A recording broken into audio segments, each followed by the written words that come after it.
Hello everyone and welcome back to Pokémon Chat-eau, episode 2. This time we're going to be talking about Pokemon Generation 1, thoughts and memories and all that good stuff.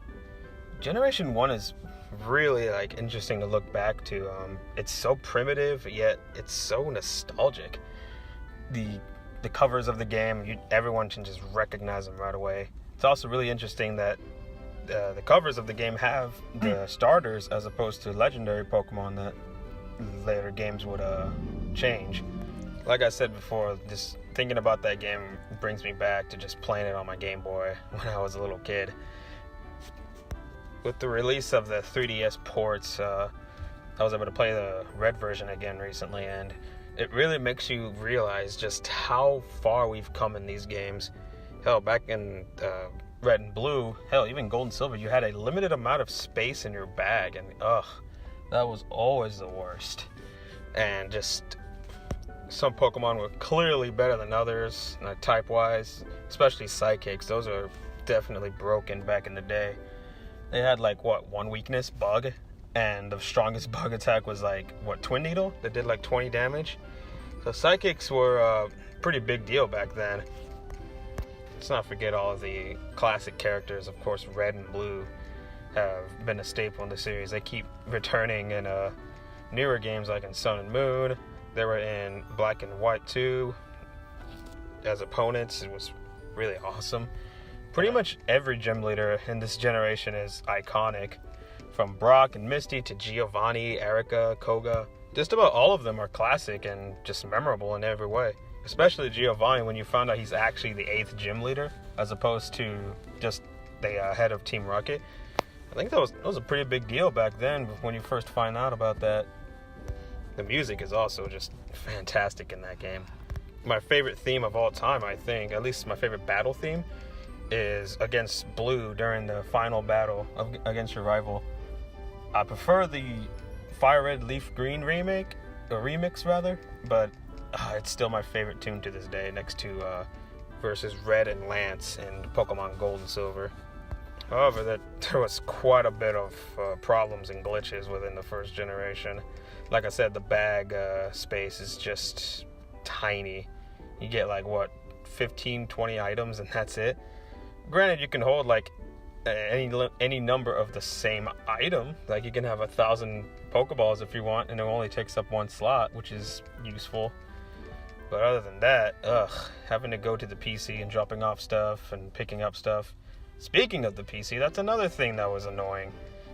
Having to switch boxes to, you have to pick a box, switch it, save it, look in the box, then deposit, and it was the worst. Future generations would have fixed this, thankfully, but back then, it was a hassle.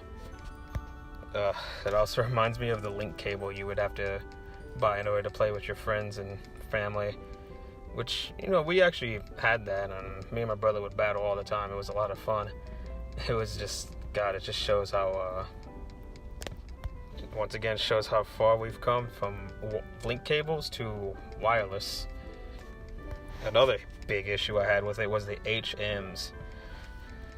It was so annoying. You couldn't get rid of them. They all sucked with the exception of Surf and Strength. And they were just a pain to handle.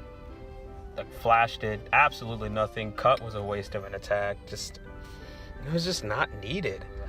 And I read a while back that they had the intention of adding things like hedge cutters or a surfboard so you can surf on the water without needing a Pokemon, which that would have been so useful, which I'm glad they finally fixed in Sun and Moon.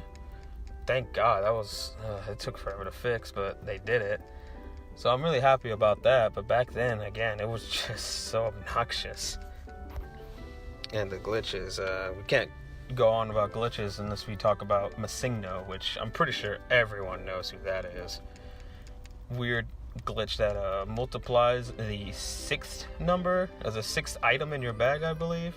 It's infinite Master Balls, infinite rare candies. That was always fun. I actually did that in the port, which I'm glad they kept in. So I just multiplied a bunch of rare candies and got all my guys to level 100. Generation 1 was a humble beginning. It just exploded into something huge over here. in America as well as in Japan. And I'm really glad that they're still going on strong with Gen 7 and maybe even Gen 8 on the Switch. And I held a poll on Twitter and Amino to see which games everyone played initially. And on Twitter, I only got 3 votes. It was 0% for red, 33% for blue, and 67% for yellow. So I'm not going to count that. But for the Amino poll, I actually got 51 votes. And I'm actually surprised at the results. Pokemon Blue got 15.7%.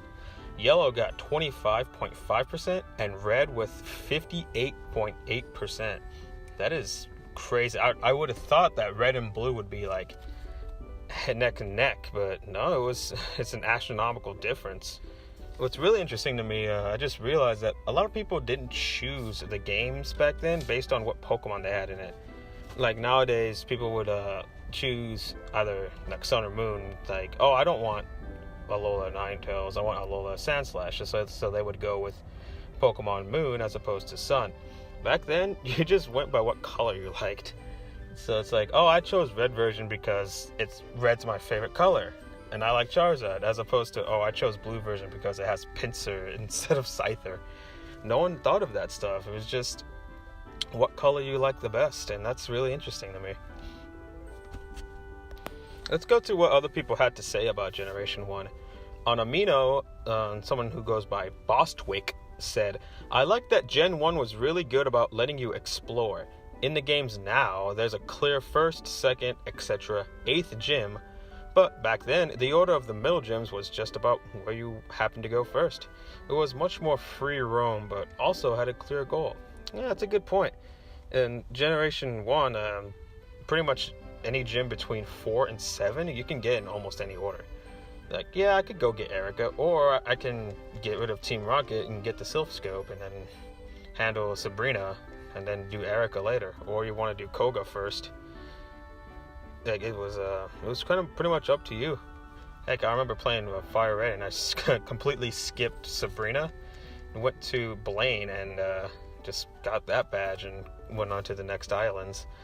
So yeah, it was and like, not only is the gyms like that, but even some of the TMs, you don't need Flash to get through that dark cave. Actually, sometimes I would go through that cave almost pretty much blindedly, but I made it through. You can do it without having to get Flash, and that was something. I recommend getting Flash because it makes it easier. But it was just another one of those things where you don't have to follow the game's rules in order to progress. And yeah, I could see some of the later games having less freedom like that, but it doesn't really bother me in any way. And now on Discord, Commander Butterfly said, one of my favorite things in Gen 1 was the satisfaction of finally beating Gary for good at the end of the Elite Four. Oh yeah, that felt really good. Just because he was such a douchebag to you throughout the whole game, just always showing up at the worst possible times, just having a battle with you. And he was pretty tough, honestly. Especially when he caught you by surprise when you had weak Pokemon. And he was always cocky. He was always like, you suck, Red. And to this day, he's the only rival to be the champion, at least initially. And yeah, it felt really good. And again, that epic battle theme is it's so good. Yeah, Blue, because of that, Blue is my favorite rival. And that's definitely a good battle and a good feeling. Also, Commander Butterfly went on to say that he used his Master Ball, his one-of-a-kind Master Ball, on a Pikachu, and then tried to release the Pikachu, hoping he'd get the Master Ball back. You know what? I don't see, like, I could see why he thought that would work. I mean, you would release the Pokemon, I guess the Pokeball explodes and then you can't use it anymore. I guess it's similar to how when a Pokeball fails to catch a Pokemon, it just kind of breaks and you can't use it anymore. But you're releasing the Pokemon. Why would the Pokeball explode? That doesn't make sense to me. So I could see what he was getting from, but it's a waste of a Master Ball, alright. Last one. This one was also on Discord by Lightning Runner. I watched my sister struggle to catch one of the legendary birds because her Charizard was too strong. Eventually, she caught it though. Yeah, oh man, back then you didn't have False Swipe, and catching all those legendary Pokemon, especially Mewtwo, was a pain if you didn't have a Master Ball. It was before, before you found out about the Massino glitch, but yeah, you would have to weaken it very close to red and then paralyze it or put it to sleep, and then you'll have like a 5% chance of it actually catching. It was really obnoxious, even with an Ultra Ball and all that stipulation.